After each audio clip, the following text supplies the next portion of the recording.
So let us know. All right.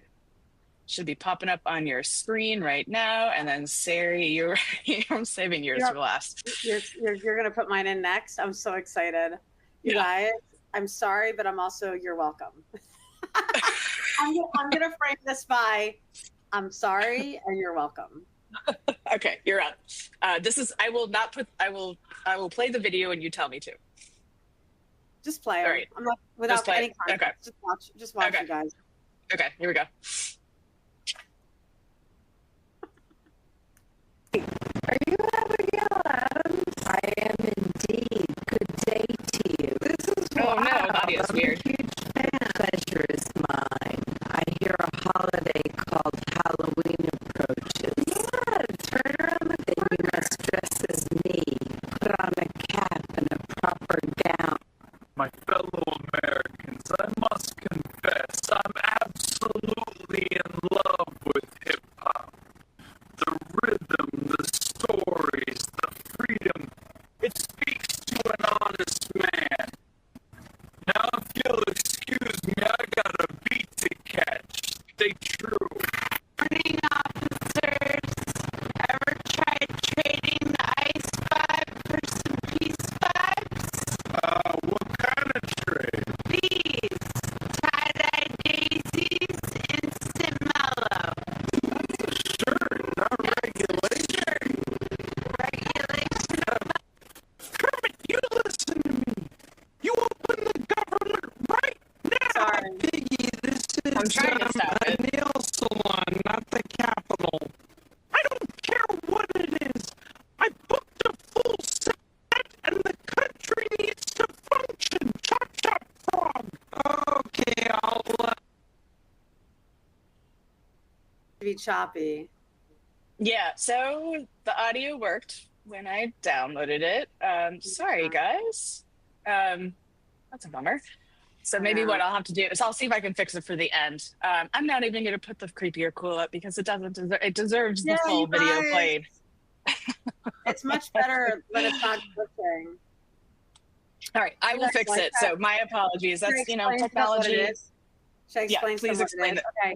So there's a new app from OpenAI. It's in beta mode now, right, Sam? It's just testing mode, right? So I tested it out a little too long, a couple nights every day, and it's called Sora. So it's video version of ChatGPT, and I honestly think it's the next Instagram, and I don't know if that's cool or scary or both. You can basically, what it does is it allows you to take a picture of yourself, and then you can insert yourself into these scenes. And then a lot of things are copyrighted. Like they won't let me do any videos with Trump, but they let me do videos with Alf. Yeah, that was pretty great. Alf. I have some great Alf videos. It's really interesting. It's also a weird peek inside my crazy brain. It's a lot of fun. But it's also, it's the more you interact with it. I found myself just sending my partner videos every 5 minutes to respond to their texts, and I found myself getting a little annoying, so I needed to take a break. Yeah, I haven't looked at it in a week, but I went a little nuts. It is quite fun. I have made a video of a lookalike like Hulk Hogan ripping his shirt off, but wearing one of our college shirts. I made a birthday video of Bob Ross painting, happy little trees, and Bob Ross is a big saying happy birthday to a friend. Mm-hmm. Yeah, it's pretty awesome. A lot of the things they won't let you do, but I noticed that MLK, I Have a Dream speech, there's a lot of variations of that. There's a lot of Bob Ross. There's a lot of, Anyway. It's OpenAI's moment of sort of jumping into video, learning about more experiences here. And this is just the start of, a lot of exciting updates around that. The other thing I'll just mention there is that Sora is also available. It's a model, right? So Sora 2 is a model. It's available in ChatGPT, and it's now going to be available in the API as well. So something I'm excited about is people using the API to build longer instructional videos, which I think is really cool. Yeah. Right now it's just more fun.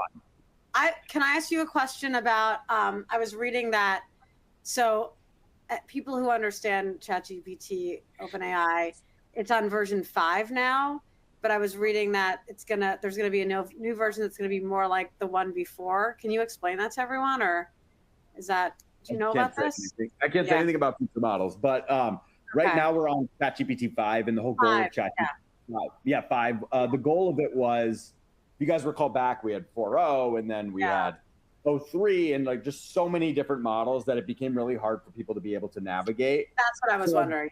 Yeah, the goal of this was that a unified experience where you're not having to remember 50 different models. It's working with you and it's meeting you where you're at. So OpenAI is going to continue to invest into that to make the experience easier for folks and make sure that you don't have to remember 50,000 models, because it's just it's not attainable when you're in the classroom, right?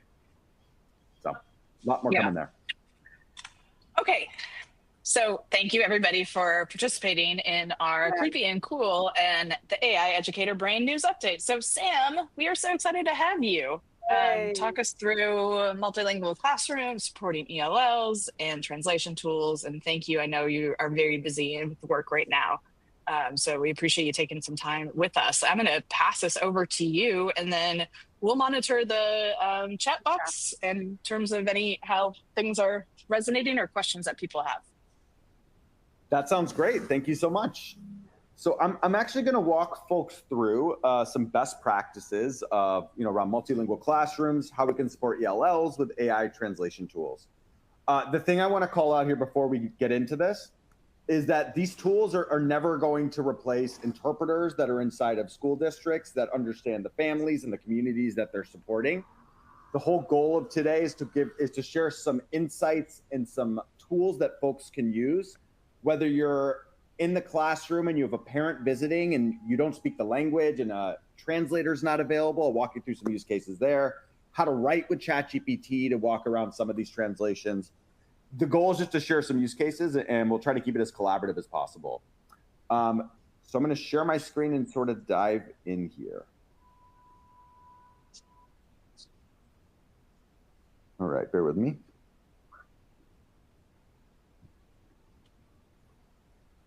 All right. So right now I am in ChatGPT. I'm just going to set up my model. I'm in ChatGPT 5. The thing I will note here, and are you guys seeing my screen?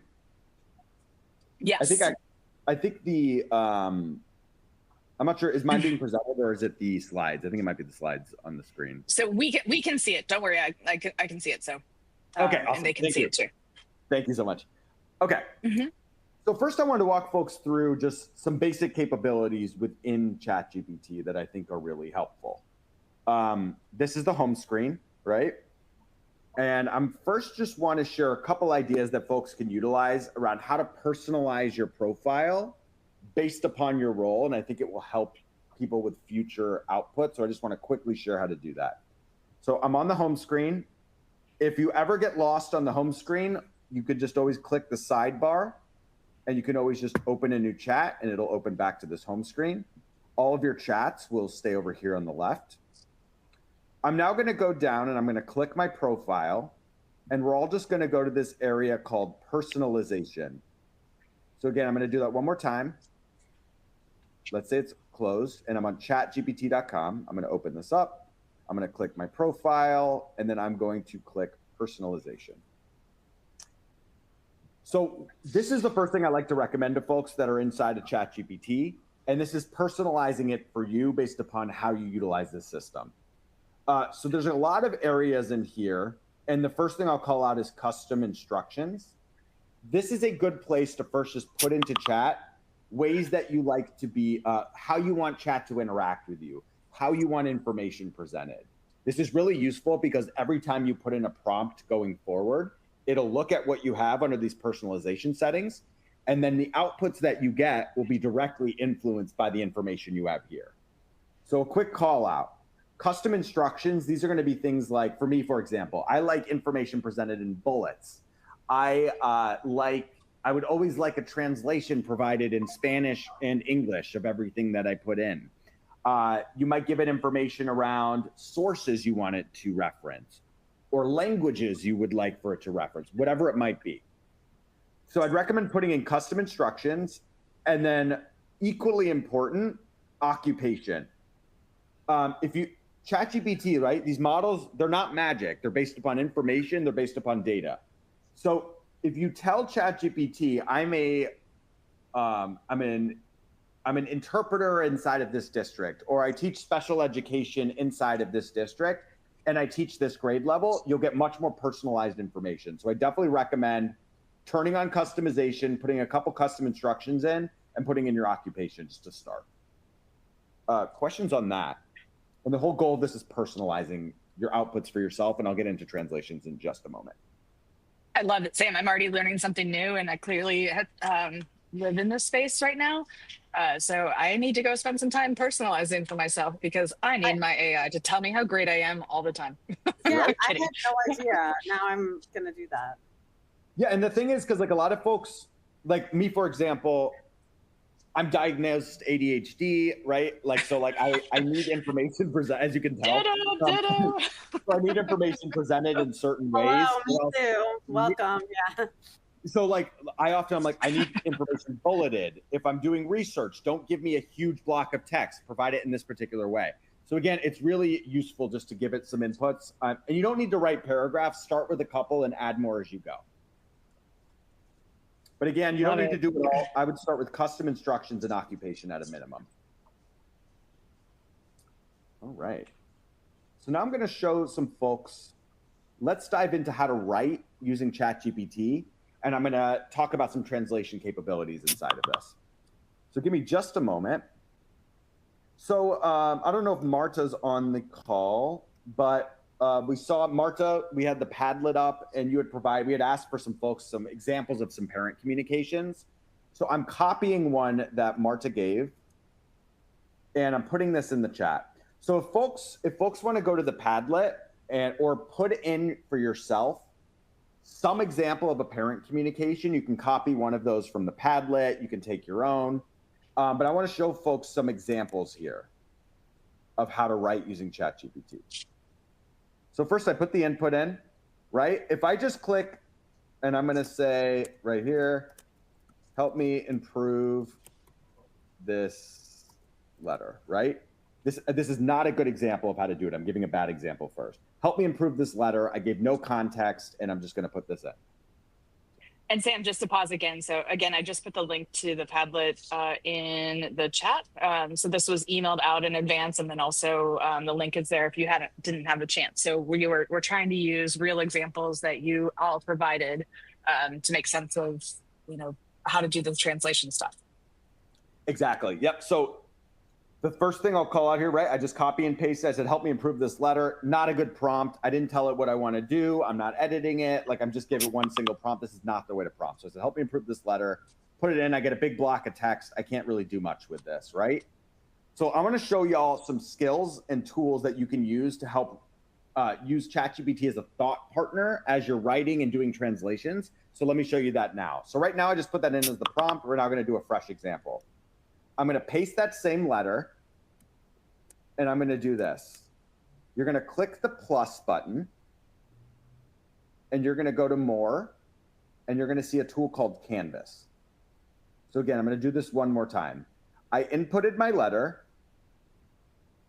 I clicked the plus, I went to more, and I clicked Canvas. And now at the top, I'm just going to say, put this in a canvas. This is a underutilized and a tool that a lot of folks don't know about, and this is called Canvas. The difference here is this is now think about this as like a Google Doc inside of ChatGPT. I can now. And Sam, can I pause for a second? This is not Please. Canvas, like the learning management system that people are familiar with, or some school districts use that for assignments, and it's also not Canva, where people are using it to design things. So just to clarify the naming. Exactly.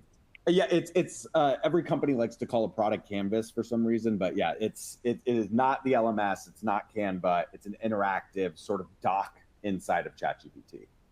The reason I'm showing folks this, and again, remember we have our prompt, I clicked put this in Canvas, and then I put this in, and it launches this window.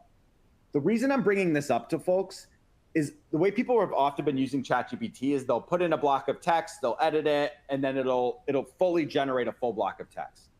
The huge benefit here is we can now edit individual sections. we can also use this as a blank canvas and just write ourselves.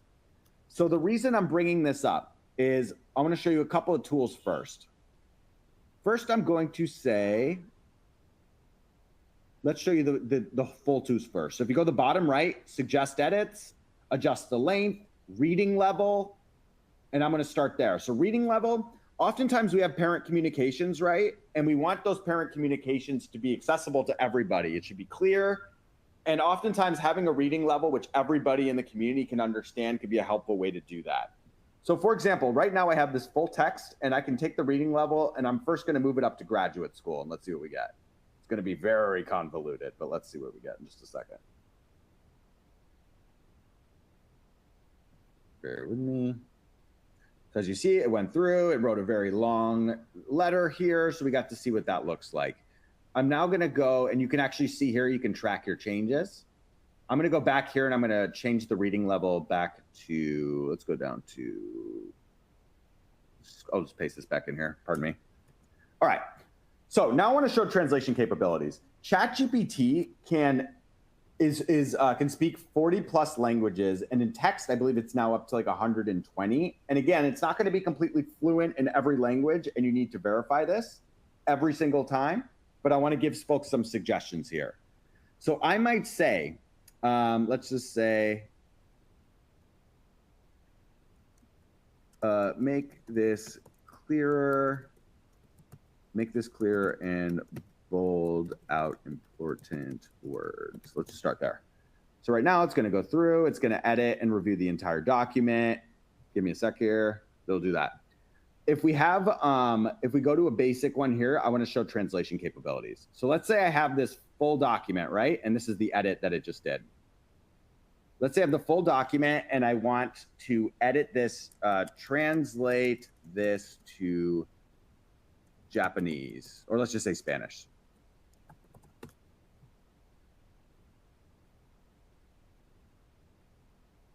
So what's great is it can translate the entire document into Spanish. You can go into dialects, for example. So you could say, translate this into Japanese, for example.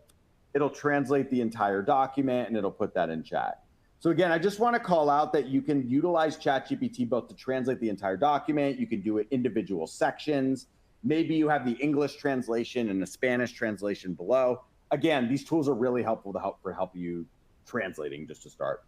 I'd like to give, let's now jump back to the chat. Like, any questions on this, thoughts? We can also I think that some questions about, and Sarah Beth is the person who's great at reading the chat.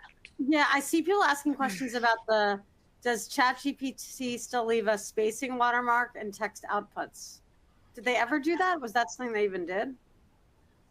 I've seen it. I'm actually not quite sure what you're referring to there, to be honest with you. So basically, I saw this on TikTok, that if you cut and paste something directly from ChatGPT and then put it on a document, there's like a watermark that lets you know. Is that actually even true? I don't even know if that's true. I can't confirm that, to be honest with you, and I'm actually unaware of that. So I've never seen the watermark, but I can verify that and bring it back to the group afterwards. Yeah, that'd be good. Yeah. I think the other question too is like, how do you, and I hear this a lot, like, how do you make sure that it's accurate? So you know, you translate it into a language that I am not fluent in. So how would I know that it's accurate? And I'm also, for folks listening, Color in Colorado is a huge partner of the AFTs. We're big sponsors of Color in Colorado, and I'm going to put their advice on AI and ELL in the chat for you guys to see as well. Yep, and the question, just to reiterate, that was, how do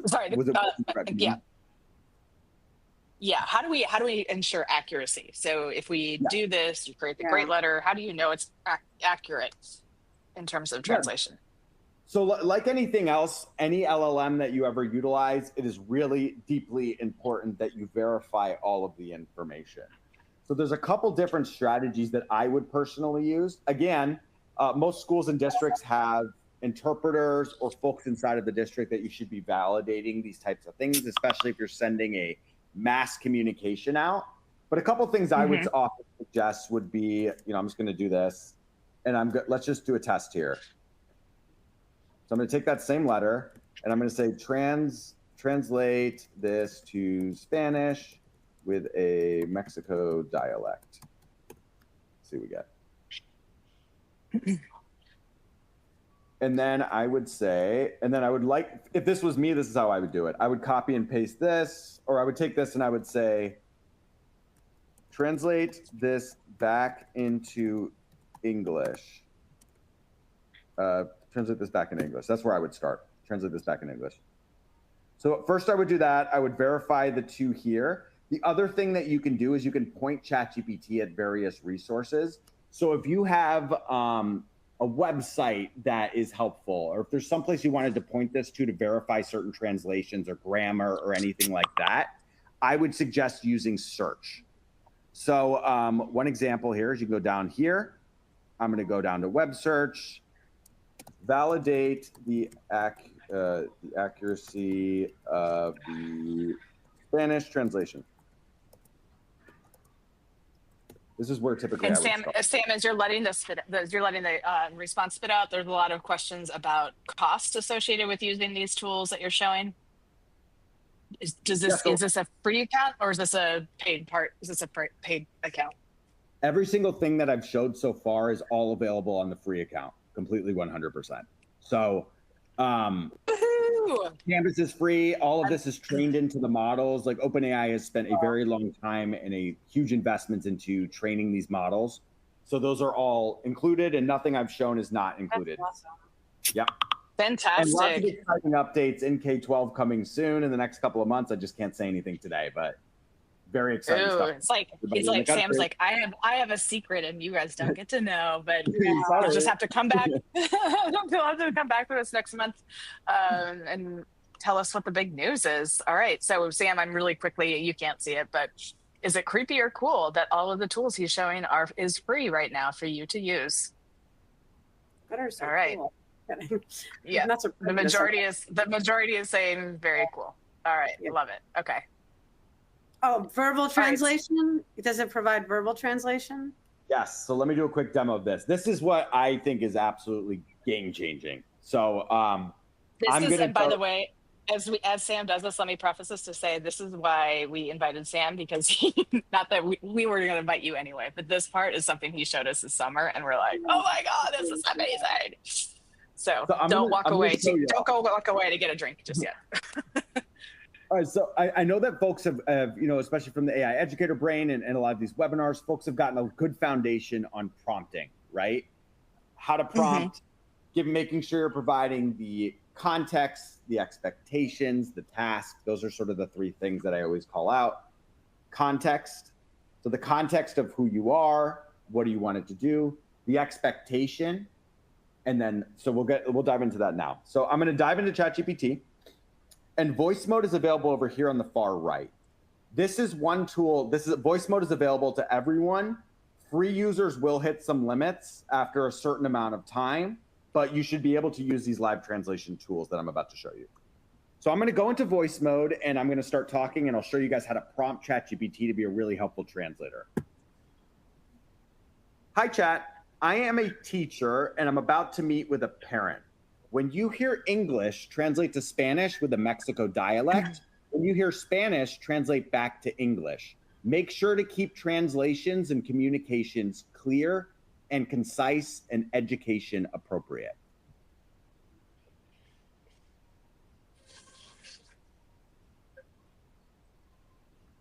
Hi, today I wanted to talk to you about your students' performance in my class. They've been doing a great job on their assignments, but they did not show up to class the last 2 days. Sam, I'm going to pause for 1 second because I realized that computer audio does not play directly. Is it possible for you to do this on your phone just to show and stop sharing your screen? Oh, I'm so sorry. That must have been the most boring thing ever. Well, I stopped you with enough time before it's like, okay, this is not great. Because I set this up. Like we want this to be amazing. So if you could maybe just stop sharing your screen and